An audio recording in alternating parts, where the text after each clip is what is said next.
PM મોદીના dream project Ambaji corridor મામલે મોટા સમાચાર મળી રહ્યા છે। હાઈકોર્ટે અંબાજી કોરિડોર માસ્ટર પ્લાન અંગે તંત્રને રાહત આપી છે। દબાણો દૂર કરવા અને તત્કાલ કામગીરી કરવા માટે હાઈકોર્ટનો નિર્દેશ છે।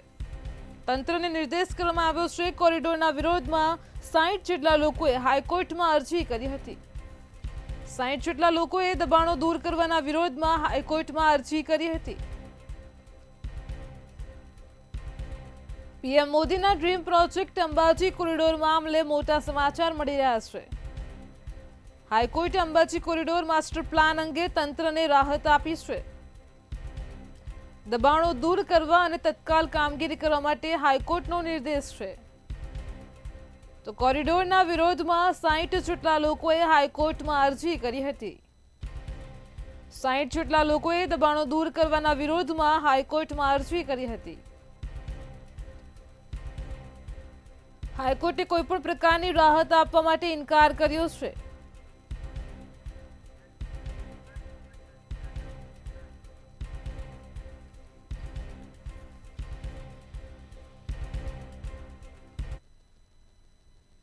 સમાચાર સામે આવી રહ્યા છે। અંબાજીમાં ચાલ્યું છે દાદાનું વિકાસનું બુલડોઝર। તો સમાચાર મળી રહ્યા છે અંબાજીથી। મહત્વના સમાચાર છે। બનાસકાંઠાના અંબાજીમાં દાદાનું બુલડોઝર ચાલ્યું છે। અંબાજી કોરિડોર પ્રોજેક્ટમાં દબાણો દૂર કરાશે। મોટી સંખ્યામાં પોલીસ કાફલા સાથે તંત્રના અંબાજીમાં ધામા છે। તંત્રની 16 થી વધારે ટીમો દ્વારા ડિમોલિશન પ્રક્રિયા પણ હાથ ધરવામાં આવી છે। મોટી સંખ્યામાં પોલીસ કાફલા સાથે તંત્રના અંબાજીમાં ધામા છે। બનાસકાંઠાના અંબાજીથી સમાચાર છે। અંબાજીમાં ચાલ્યું છે દાદાનું વિકાસનું બુલડોઝર। અંબાજી કોરિડોર પ્રોજેક્ટમાં વચ્ચે જ દબાણો દૂર કરાશે।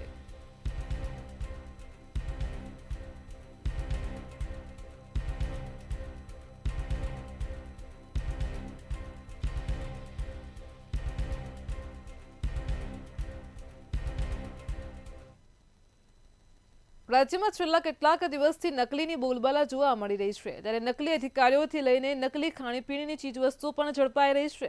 ત્યારે વાત કરવામાં આવે તો સુરતમાં ફરી એકવાર નકલી ઘી ઝડપાયું છે। નકલી ઘી મળતું હોવાની ઝોન 1 એલસીબી ટીમને બાતમી મળી હતી અને ત્યારે બાતમીના આધારે એલસીબી દ્વારા રેડ પાડવામાં આવી હતી। આ રેડ દરમિયાન પૂણા અને સરોલી ગામમાંથી 2 ગોડાઉન ઝડપાયા છે। આ ગોડાઉનમાંથી ઘી બનાવીને પેકેટમાં પેક કરીને દુકાનોમાં વેચતા હતા। શંકાસ્પદ ઘીનો સેમ્પલ લેબ માટે તપાસ માટે મોકલી આપવામાં આવ્યું છે। એલસીબી પોલીસે 63 લાખનો ઘીનો જથ્થો જપ્ત કરી એક વ્યક્તિની અટકાયત કરી છે। बातमी के आधार पर हमारी एलसीबी की टीम ने जोन 1 के विस्तार में पूना और सरोली पुलिस स्टेशन के विस्तार में 3 स्टोर्स में शंकास्पद घी की बरामद किया है।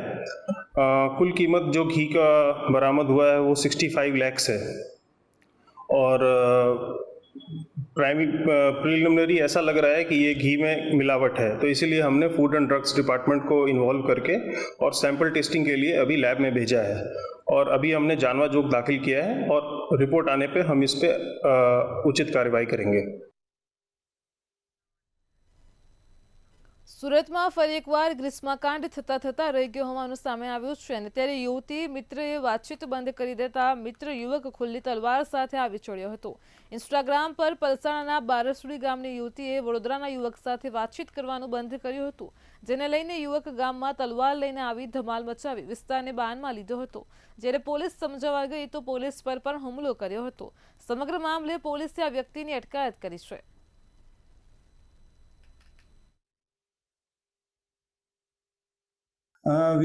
નામ છે નિમેશ મેઘવાડ ગઢવી છે બરોડાનો અને એમને જે કમલેશભાઈની દીકરી છે તેમની સાથે ઇન્સ્ટાગ્રામ અને ફેસબુક ઉપર મિત્રતા થઈ અને પ્રેમ સંબંધ બંધાયેલો, જે બાબતે તેના ફાધરે કમલેશભાઈએ તેમને છોકરાને મળવાની ના પાડતા તેને લાગી આવતા આજરોજ તલવાર લઈ અને ગામમાં આવી ગયેલો। જી સર, આ તલવાર ક્યાંથી લાવ્યો હતો અને જે પોલીસ કર્મી છે તેને કેટલી ઈજા થઈ છે? તલવાર જે ક્યાંથી લાવેલો હતો એ બાબતેની તપાસ ચાલુ છે અને અમારા જે હેડ કોન્સ્ટેબલ નિકેતભાઈ છે તે અત્યારે સારવાર હેઠળ છે અને એમની તબિયત સારી છે। રાજકોટમાં ઓબીસી અધિકાર સમિતિ દ્વારા સેમિનારનું આયોજન કરવામાં આવ્યું હતું, જેમાં કોંગ્રેસના નેતાઓ સાથે વિવિધ સમાજના આગેવાનો અને અમિત ચાવડા સેમિનારમાં હાજર રહ્યા હતા. વિરોધ પક્ષના નેતા અમિત ચાવડા અને કોંગ્રેસ નેતા ઋત્વિક મકવાણાએ કહ્યું કે જ્ઞાતિ આધારિત વસ્તી ગણતરી થાય તો બધા વર્ગોને લાભ થઈ શકે. જે જ્ઞાતિને લાભ નથી મળતા તેના ઉપર સરકાર ધ્યાન દે તો તે જ્ઞાતિને પણ આગળ લાવી શકે છે. સમાજના જે પછાત વર્ગના લોકો છે એ લોકોને દેશના સંસાધનોની અંદર, સત્તાની અંદર તમામ પ્રકારની તકો મળવી જોઈએ. તકોની અંદર એ દરેક જગ્યાએ સમાન પ્રકારની ભાગીદારી કઈ રીતે ઉપલબ્ધ થાય એનો અંદાજ આપણે જ્યારે સાચા જનપ્રતિનિધિઓ કે લોકોની કાસ્ટ આધારિત જ્યારે સેન્સેક્સ ગણતરી કરીએ ત્યારે જ એનો સાચો અંદાજ આવી શકે. છેલ્લા 3 દાયકાથી ભારતીય જનતા પાર્ટીના શાસનમાં જે ગુજરાતની બહુમતી વસ્તી છે, 52% વસ્તી ઓબીસી સમાજની છે, 60% વસ્તી એસસી સમાજ, 14% આદિવાસી સમાજ, 9% લઘુમતી સમાજ.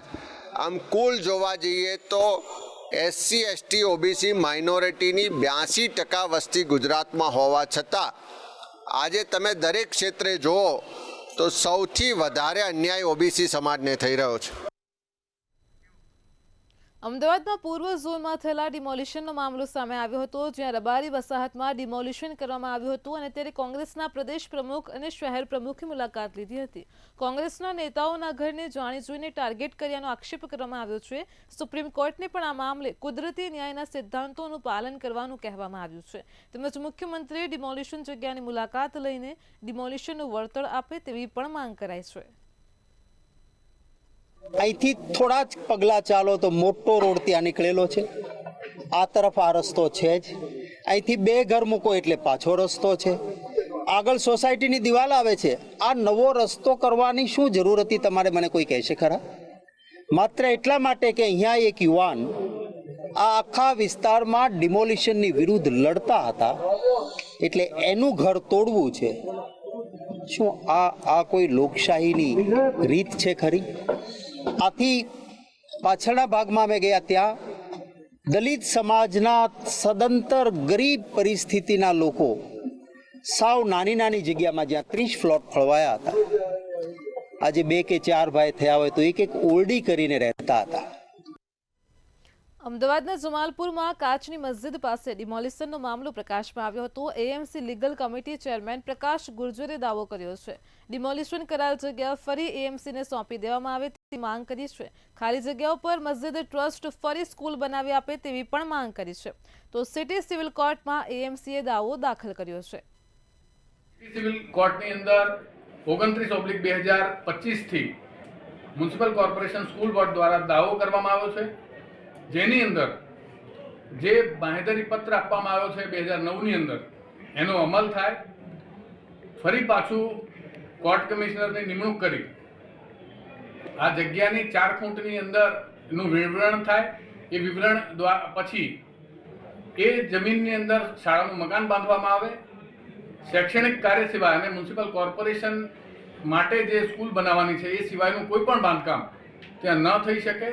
એ માટેની સ્પેસિફિક પરફોર્મન્સ ઓફ બાંહેધરીનો દાવો આજરોડ સિટી સિવિલ કોર્ટ સમક્ષ કરવામાં આવ્યો છે અને કોર્ટ કમિશનર દ્વારા આ જગ્યાની સ્થળ તપાસ કરવામાં આવશે.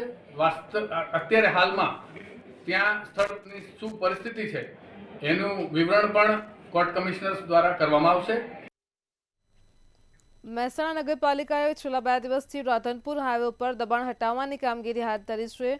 ટ્રાફિકને પાર્કિંગની સમસ્યા દૂર કરવાની સાથે તમામ મુખ્ય માર્ગો પહોળા કરવાના આશયથી દબાણ હટાવ ઝુંબેશ શરૂ કરી છે. મનપાએ રાધનપુર હાઈવે ઉપરના 350 કરતાં પણ વધારે દબાણકર્તાઓને નોટિસો ફટકારી છે. 2 દિવસમાં 200 કરતાં પણ વધારે દબાણો દૂર કરવામાં આવ્યા છે. હાઈવે રોડની નિયંત્રણ રેખામાં અને માર્જિનની જગ્યામાં જે લોકોએ દબાણ કર્યા છે તેવા દબાણો હટાવવાનું કામ હાલમાં શરૂ કરવામાં આવ્યું છે. રોડ પર આવતા હોય, રોડ વિડ્થ પર આવતા હોય અને પોતાના માર્જિનમાં દબાણ કર્યું હોય તેવા તમામ દબાણો અત્યારે દૂર કરવામાં રહ્યા છે. જે દુકાન હોય, શોરૂમ હોય, શોપિંગ કોમ્પ્લેક્સ હોય, અન્ય કોઈ રહેણાંક હોય, તમામ પ્રકારના દબાણો અત્યારે દૂર કરવાની કામગીરી ચાલુ છે. છેલ્લા 2 દિવસથી આ કામગીરી નગરપાલિકાની દબાણ ટીમ તથા અન્ય શાખાઓ તેમજ આરએનબી અને યુજીસીએલના સહયોગથી ચાલી રહી છે. લગભગ 200થી વધુ જેટલા દબાણો અત્યાર સુધીમાં દૂર કરવામાં આવ્યા. મહેસાણામાં હોમિયોપેથી કોલેજ હોસ્ટેલમાં વિદ્યાર્થીની આપઘાત કરી લેતા ચકચાર મચી છે. શહેરના બાસણા નજીક આવેલ મર્ચન્ટ કોલેજમાં બનાવ બન્યો હોવાનું બહાર આવ્યું છે, જેમાં ગર્લ્સ હોસ્ટેલમાં 19 વર્ષીય ઉર્વશી શ્રીમાળી નામની વિદ્યાર્થીનીએ આત્મહત્યા કરી હોવાનું સામે આવ્યું છે. સમગ્ર ઘટનાને પગલે પોલીસ ઘટના સ્થળે પહોંચી હતી અને વધુ તપાસ હાથ ધરી છે.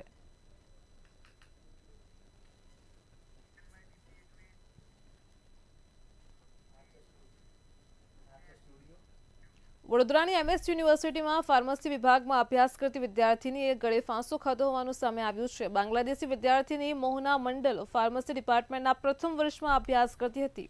ગત રાત્રે જ પોતાના ઘરમાં ફાંસો ખાઈને જીવન ટૂંકાવ્યું છે. ઘટનાની જાણ થતાં પોલીસે મૃતદેહને પોસ્ટમોર્ટમ અર્થે SSG હોસ્પિટલમાં ખસેડ્યો હતો. રાવપુરા પોલીસને મોહના મંડલના ઘરમાંથી સુસાઇડ નોટ પણ મળી આવી હતી.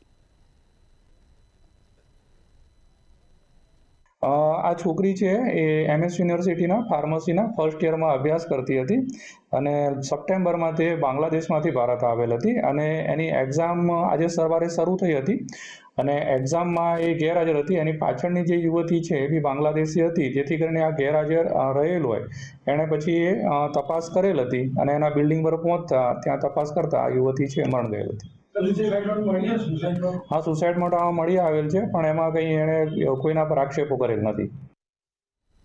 અમદાવાદના કૃષ્ણનગર પોલીસ સ્ટેશન વિસ્તારમાં વ્યાજખોરોના ત્રાસના કારણે મહિલાએ આપઘાત કર્યાનો મામલો પ્રકાશમાં આવ્યો છે. આ મામલે તેઓના પતિએ આરોપીઓ સામે આત્મહત્યા દુષ્પ્રેરણાની ફરિયાદ નોંધાવી છે. રકમ વ્યાજ સાથે ભરી દીધી હોવા છતાં પણ 1 મહિનાથી માનસિક ટોર્ચર કરીને ધમકીઓ આપતા હતા.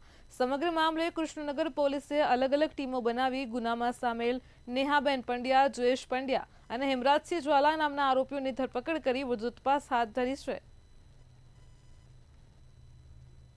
હસબન્ડે પોલીસ સ્ટેશનમાં ફરિયાદ આપી હતી કારણ કે એમને એક સુસાઇડ નોટ લખી હતી, જેમાં એમને અમુક 4 આરોપીઓ વિરુદ્ધમાં એમને જે છે એના નામ આપેલા, જેમાં નેહાબેન પંડ્યા, જયેશભાઈ પંડ્યા અને હેમરાજ રાજેન્દ્રસિંહ ઝાલા, જીગર પ્રભારી, આ 4 જણા વિરુદ્ધમાં ચારેના નામ લખી સુસાઇડ નોટમાં અને એ મરણ ગયેલા. એ બાબતે પ્રકાશભાઈ એમના જે પતિ છે એમને કૃષ્ણનગર પોલીસ સ્ટેશન ફરિયાદ આપી, જે આધારે એમાંથી 3 આરોપીઓને આ કામે જે નેહાબેન અને જયેશભાઈ જે પતિ પત્ની અને હેમરાજ રાજેન્દ્રસિંહ ઝાલા એ 3 આરોપીઓની અટક કરી છે અને જીગર જે રબારી છે વિસનગરનો રહેવાસી એની તપાસ ચાલુ છે.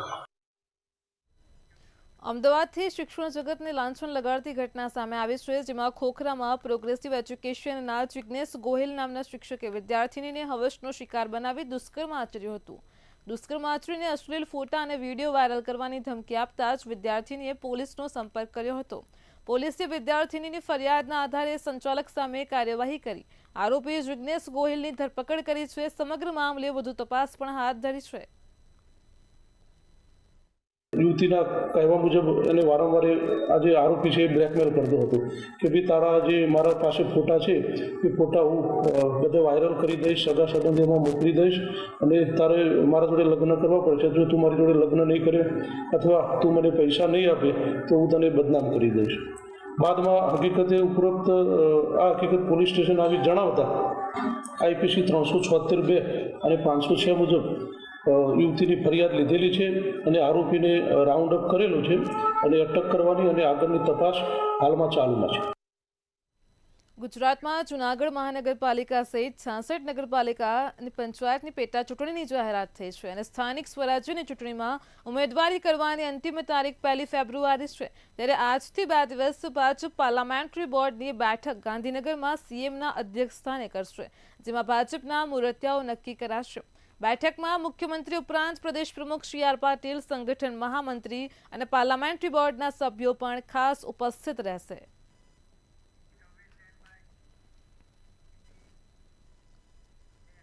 આગામી દિવસોમાં સ્થાનિક સ્વરાજ્યની ચૂંટણીઓ યોજાવા જઈ રહી છે અને ત્યારે જૂનાગઢના માંગરોળ નગરપાલિકાની ચૂંટણી માટે ગઠબંધન થયું હોવાનું સામે આવ્યું છે. ચૂંટણી પહેલા જ કોંગ્રેસ અને આમ આદમી પાર્ટીનું ગઠબંધન થયું છે. પાલિકાની 9 વોર્ડની 36 બેઠકો માટે ચૂંટણી યોજાશે. પાલિકાની 13 બેઠકો માટે આમ આદમી પાર્ટી ચૂંટણી લડશે, જ્યારે 23 બેઠકમાં કોંગ્રેસ ચૂંટણી લડશે. રાજ્યમાં એકમાત્ર ચૂંટણી માટે કોંગ્રેસ અને આમ આદમી પાર્ટીનું ગઠબંધન થયું હોવાનું સામે આવ્યું છે.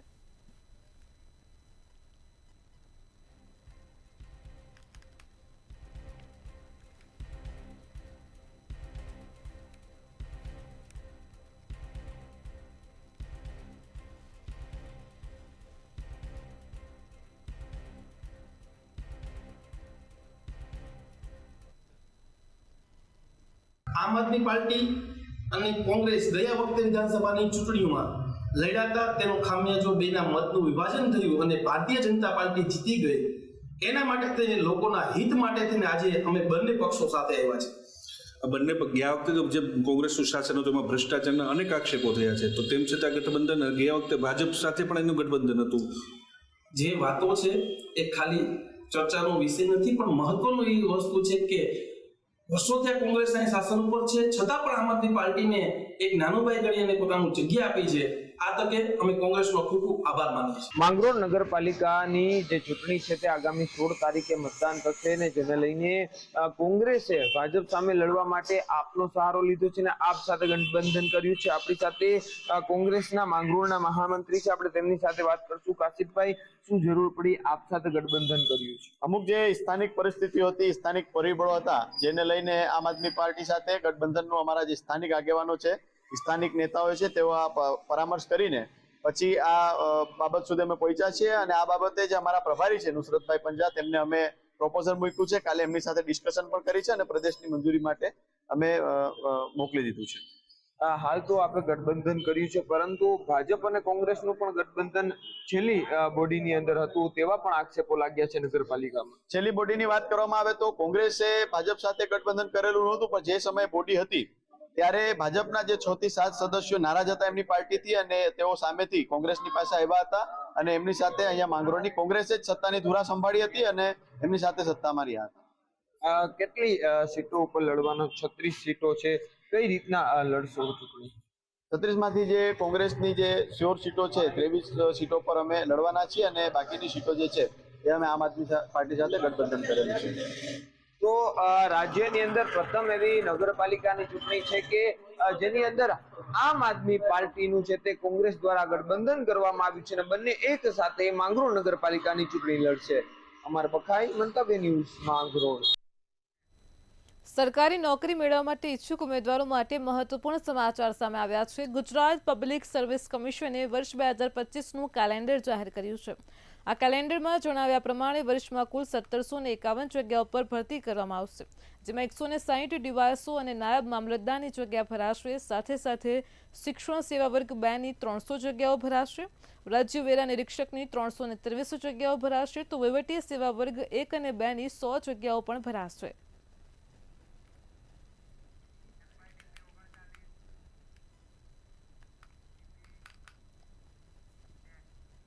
અમદાવાદ SMS હોસ્પિટલે પૂજારી કિશોરગીરી ગોસ્વામીના મોત અંગે ખુલાસો કર્યો છે.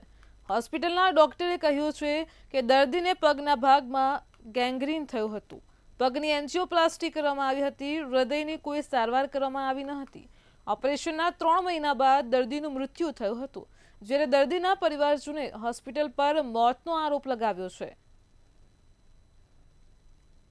એ આયુષ્માનના એપ્રુવલ આવ્યા પછી એમાં હાર્ટમાં કોઈ જાતનો બ્લોક નહોતો, ધમનીમાં બ્લોક હતો અને એની સર્જરી કન્સેન્ટ સાથે કરી, એ ઓપન કરી અને બાયપાસ કરી સર્જરી.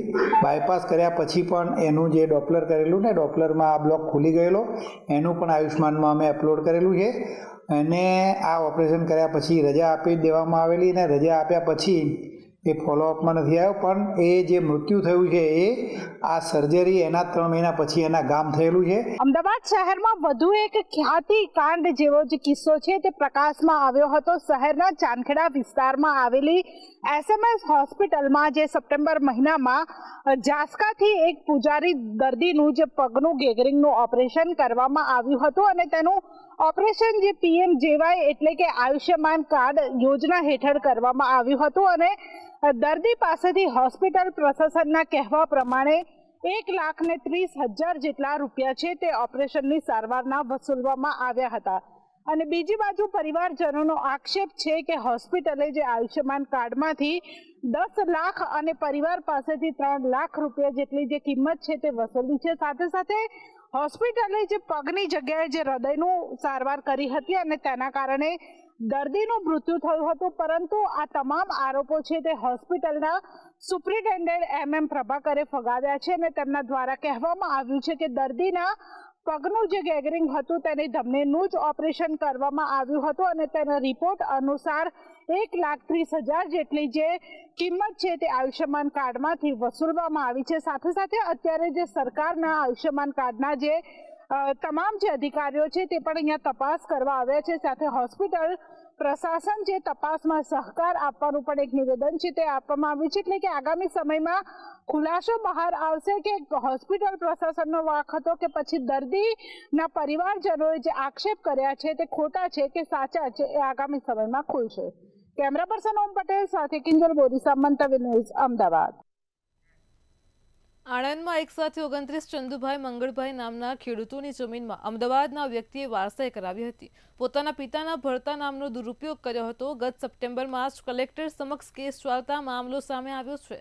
ઊંડાણપૂર્વકની તપાસ બાદ સમગ્ર અપીલ કેસ મામલે કલેક્ટરે ચુકાદો આપ્યો હતો. તેમજ 29 ખેડૂતોની જમીનમાં પડેલ વારસાઈની ફેરફાર નોંધ અને હુકમ રદ કરવા માટે પણ હુકમ કર્યો છે.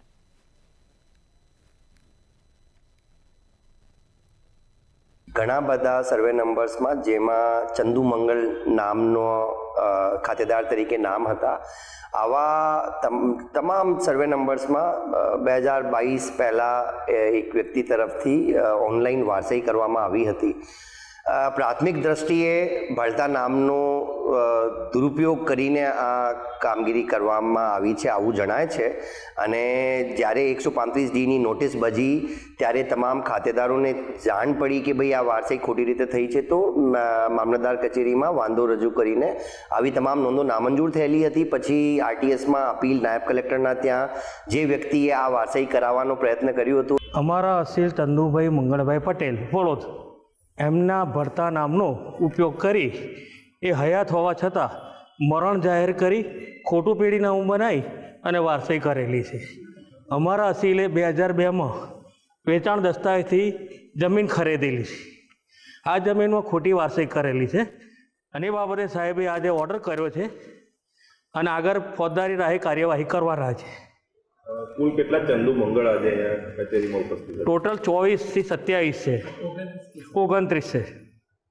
અને એ બાદે કાલે આવેદનપત્ર આપવાના છે અને એમની સામે ફોજદારી રાહે કાર્યવાહી કરવાના છે.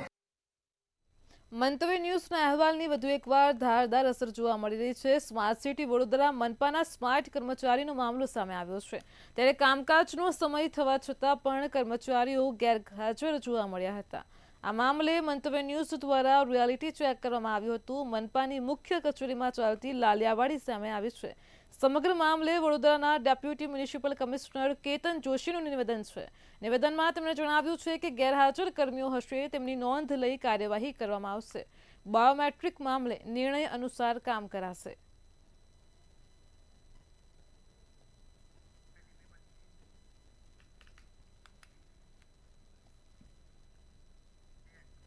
ગાંધીનગર BAPS સંસ્થા દ્વારા ચાલતી તબીબી સેવામાં વધારો કરવામાં આવ્યો છે. આદિવાસી વિસ્તારો માટે 2 નવી મેડિકલ વાનનું લોકાર્પણ આરોગ્ય મંત્રી ઋષિકેશ પટેલ દ્વારા કરવામાં આવ્યું છે, જ્યાં ગૃહ રાજ્યમંત્રી પણ હાજર રહ્યા હતા. રાજ્યમંત્રી હર્ષ સંઘવી દ્વારા શ્રીફળ વધેરીને સેવાનો શુભારંભ કરાવ્યો હતો.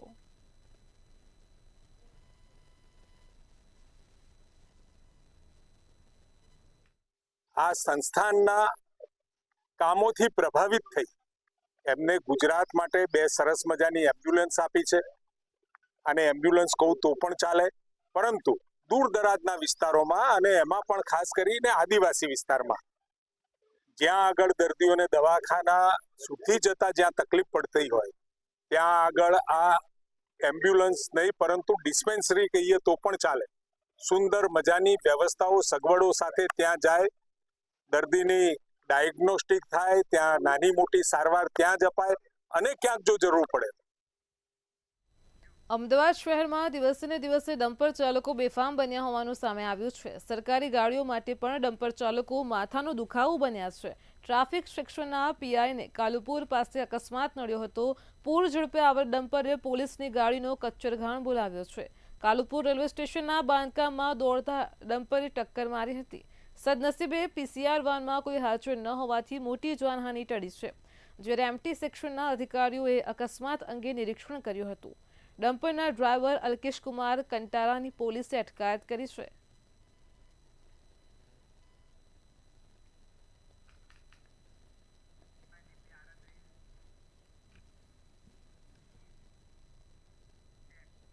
રાજકોટ જિલ્લામાંથી લેટરકાંડનો મામલો સામે આવ્યો હતો, ત્યારે આ મામલે કોંગ્રેસ નેતા અમિત ચાવડાનું નિવેદન સામે આવ્યું છે। નિવેદન આપતા જણાવ્યું છે કે ભાજપમાં આંતરિક લડાઈનું આ પરિણામ છે। ભાજપમાં પ્રદેશથી લઈને ગામ સુધી જૂથવાદ છે। પહેલા અમરેલીમાં લેટરકાંડ, હવે રાજકોટમાં લેટરકાંડ સામે આવ્યો છે। મળતિયાઓને ફાયદો કરવા માટે ભ્રષ્ટાચાર કરવામાં આવી રહ્યો છે, અને ત્યારે સરકાર આ અંગે એફએસએલ તપાસ કરાવે તેવી કોંગ્રેસ નેતાએ માંગ કરી છે।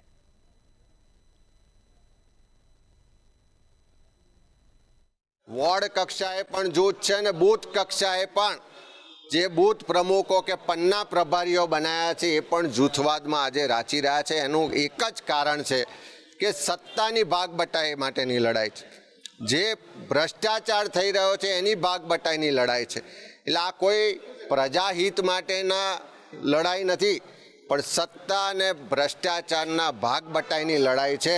અને ગુજરાતની પ્રજા આજે સારી રીતે જોઈ રહી છે કે કોણ કોના જૂથના છે, કોણે કોના વિરુદ્ધ લેટર લખ્યો, કોણ કોને પતાવવા માગે છે, એ પ્રજા આજે જોઈ રહી છે। રાજકોટથી સમાચાર મળી રહ્યા છે। રાજકોટમાં વધુ એકવાર દેશી દારૂના અડ્ડા ઉપર જનતા રેડ થઈ છે। તો રાજકોટથી સમગ્ર મામલો પ્રકાશમાં આવ્યો છે। વધુ એક દેશી દારૂના અડ્ડા પર જનતા રેડ થઈ। અટિકામાં ધમધમતા દેશી દારૂના અડ્ડા ઉપર જનતાએ રેડ કરી હતી। તો રાજકોટથી સમાચાર છે। દેશી દારૂના અડ્ડા ઉપર સ્થાનિકોએ રેડ કરી હતી। સ્થાનિકોએ દેશી દારૂની પોટલીઓને રસ્તા ઉપર ખાલી કરી હતી। આજ મુદ્દે આપણી સાથે સંવાદદાતા ધ્રુવ કુંડેલ ફોનલાઈન પર જોડાઈ ગયા છે। જી ધ્રુવ, રાજકોટથી સમાચાર મળ્યા છે। રાજકોટમાં ફરી એકવાર દેશી દારૂના અડ્ડા ઉપર જનતાએ રેડ કરી છે। વિડીયો પણ સોશિયલ મીડિયામાં વાયરલ થયો છે। શું છે વધુ વિગત? રાજકોટમાં વધુ એક વખત દેશી દારૂના અડ્ડા ઉપર જનતાએ રેડ કરી છે। શહેરના જ અટિકા વિસ્તારમાં જ ધમધમાટ ચાલતી દેશી દારૂનો અડ્ડો લાંબા સમયથી ચાલતી હતી, અને આને લઈને અનેક વખત રજૂઆત કરવામાં આવી હતી, અને આ રજૂઆત ન સાંભળાતા અંતે જનતાએ આ જે દારૂની જે અડ્ડો છે તેના ઉપર રેડ કરી અને ખાસ તો દારૂની જે પોટલીઓ અને થેલીઓ રસ્તા ઉપર ખાલી કરી। અગાઉ કહી શકાય થોડા સમય પહેલા પણ દેશી દારૂનો અડ્ડા ઉપર રાજકોટના મહુડી વિસ્તારના લોકોએ જનતા રેડ કરી હતી। ત્યારે આ ઘટનાના જે વિડીયો છે તે હાલ સોશિયલ મીડિયા પર વાયરલ થયા છે। દેશી દારૂના અડ્ડા ઉપર જનતા રેડ થઈ છે, તેના ઉપર ક્યાંક ને ક્યાંક એવું લાગી રહ્યું છે પોલીસ ઉપર ક્યાંક ને ક્યાંક જનતાએ જ તમાચો માર્યો છે। પોલીસની કામગીરી ઉપર હાલ અત્યારે સવાલો ઉભા થઈ રહ્યા છે। ખાસ તે વિસ્તારની પોલીસ શું કરી રહી છે તેને લઈને હાલ લોકો અનેક સવાલો કરી રહ્યા છે। જી ધ્રુવ, સમગ્ર માહિતી બદલ આપનો આભાર। તો રાજકોટના જનતા રેડનો વિડીયો સોશિયલ મીડિયામાં વાયરલ થયો છે। જનતાએ કરેલ રેડ રાજકોટ પોલીસ પર તમાચા સમાન છે। મેટ્રો 10 માં હાલ આટલું જ। પડે પડતી અપડેટ મેળવતા રહો માત્ર મંતવ્ય ન્યૂઝ પર। નમસ્કાર।